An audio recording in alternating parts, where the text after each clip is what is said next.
Dan Menteri, sila jempol soalan tambahan yang pertama, 30 saat. Terima kasih saya ucapkan atas jawapan yang diberi. Menerusi siapan Twitter milik Ketua Pengarah Kesihatan, Tan Sri Dr. Nur Hisham Abdullah telah memberi peringatan kepada orang ramai bahawa banyak tempat dibenarkan untuk dibuka adalah disebabkan faktor ekonomi, bukan faktor keselamatan. Seperti mana yang kita sedia maklum, vaksin berfungsi untuk melindungi penerimanya daripada mengalami gejala serius. Namun penerima vaksin masih berisiko menjadi pembawa virus. Soalan saya, apakah keputusan tersebut telah mengambil kira risiko yang ditanggung oleh individu yang tidak divaksin, iaitu mereka yang pelajar yang berumur 17 tahun ke bawah? Dan adakah terdapat sebarang pendekatan baru yang akan dilaksanakan oleh kerajaan bagi melandaikan kes jangkitan harian baru agar keselamatan individu tidak divaksin dapat dijamin? Terima kasih. Sila Yang Berhormat Perdana Menteri, 1 minit. Terima kasih Yang Berhormat. Seperti saya sebutkan tadi bahawa penilaian risiko telah pun dilakukan oleh KKM yang melihat dari segi kesihatan, malah kementerian-kementerian yang berkaitan ekonomi, yang berkaitan dengan ekonomi. Jadi kita telah pun membuat pertimbangan dan membuat perimbangan. Lagipun apabila kita buka, saya dah sebut tadi bahawa SOP yang ketat perlu dilaksanakan. Kita tahu, seperti kata Yang Berhormat tadi, walaupun sudah mendapat 2 vaksin, masih boleh dijangkiti dan masih boleh menjangkiti. Dan kawalan kendirilah yang paling penting. Rakyat mesti berdisiplin untuk membuat kawalan kendiri dari segi menjaga SOP. Bodi kita buka. Hari pertama, kita lihat di tempat percutian penuh. Tidak ada memakai mask pun dan memakai topeng pun. Maknanya, masa depan negara kita ini dari segi COVID ini bergantung kepada kita sendiri. Kita tidak boleh mengharapkan vaksin semata-mata, tetapi kawalan kendiri itu sangat penting. Kalau tidak, ianya akan menjadi sia-sia saja. Jadi sebab itulah, walaupun kita membuat kawalan yang ketat, misalnya anak umur 17 tahun, tidak boleh bersendirian, mesti bersama ibu bapa.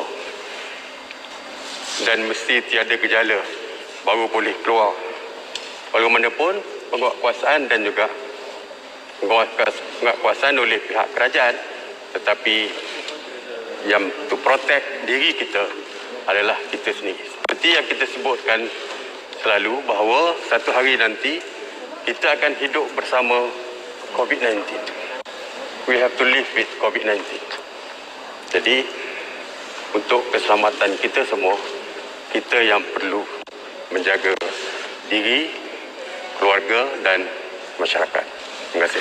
Bandar Kuching. Yang Berhormat Bandar Kuching. Bandar Kuching. Saya jemput untuk soalan tambahan yang kedua kepada Yang Berhormat Kulim Bandar Baru. 30 saat. Datuk Speaker, terima kasih. Yang amat berhormat Bro, soalan tambahan saya berkisar kepada pertama, hakikat bahawa Yang Amat Berhormat meletakkan Paguh sebagai pengerusi Majlis Pemulihan Negara menunjukkan keyakinan tinggi Yang Amat Berhormat kepada Paguh, walaupun rekodnya saya pesimis menceritakan tentang kegagalan. Kepimpinan yang lepas, Yang Amat Berhormat Bera juga adalah pemain watak utama dalam soal pemulihan pandemik COVID ini.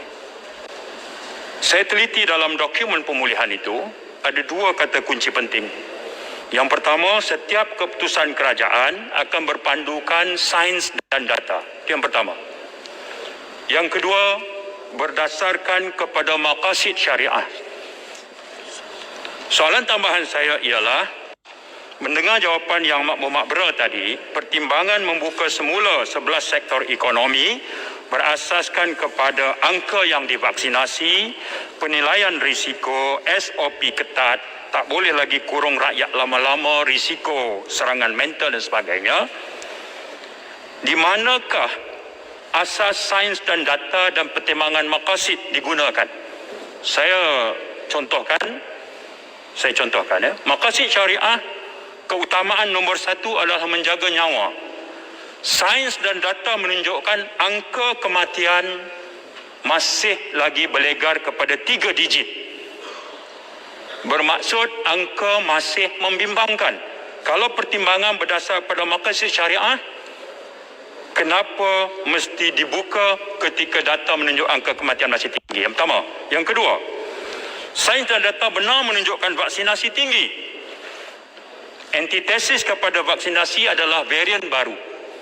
Sarawak adalah negeri yang paling tinggi vaksinasi di Malaysia, tapi hari ini juga mencatatkan kes positif harian yang tinggi juga. Bagaimana sains dan data memberikan justifikasi terhadap pembukaan sektor ekonomi ini? Saya mohon jawapan Yang Amat Berhormat Bera. Terima kasih. Sila Yang Berhormat. Terima kasih Yang Berhormat. Dari segi plan pemulihan negara yang dipengerusikan oleh Paguh, memang Paguh telah pun mempengerusikan mesyuarat ini sejak daripada mula Majlis Pemulihan Negara ini diwujudkan.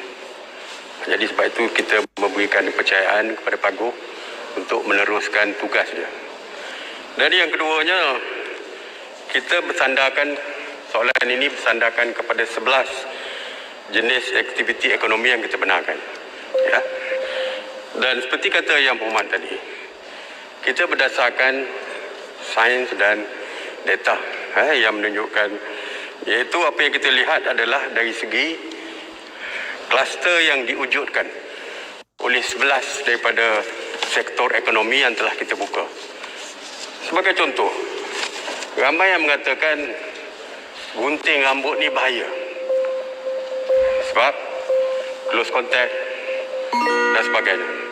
Tetapi sepanjang tahun 2020, hanya satu yang melibatkan kluster kes yang melibatkan gunting rambut. Begitu juga dengan beauty salon. Ramai yang mengatakan ini bahaya, tetapi tidak ada kes yang melibatkan, hanya satu kes atau 2 kes yang melibatkan di beauty salon. Begitu juga dengan kedai cuci kereta. Ramai kata ini kedai cuci kereta ni pekerjanya Bangladesh dan sebagainya, jadi tentu jangkitan lebih mudah. Tetapi sepanjang tahun 2020 tidak ada satu pun yang melibatkan kedai cuci kereta. Jadi data-data seperti ini yang menyebabkan kita fokus kepada sektor-sektor tertentu untuk kita buka, walaupun di tempat lain masih lagi ada kluster-kluster lain. Okey, terima kasih. Ini tambahan satu. Saya Boleh nak soalan teruskan sama kepada soalan seterusnya. Saya ingin menjemput Yang Berhormat Puan Diksan. Plan kedua. Sila Yang Berhormat Bera untuk menjawab.